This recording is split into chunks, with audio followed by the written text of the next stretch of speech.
அங்க வச்சுடா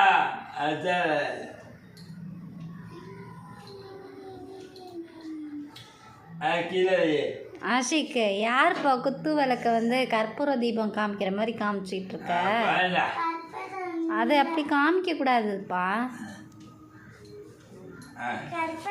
தம்பி. விளக்கு அப்படியே வைக்கணும், எடுக்கக்கூடாது. கற்பூரம் இருந்தால் தான் அதை தீபம் காமிக்கணும், இல்லைன்னா ஒரு அகல் விளக்குல தான் காமிக்கணும்.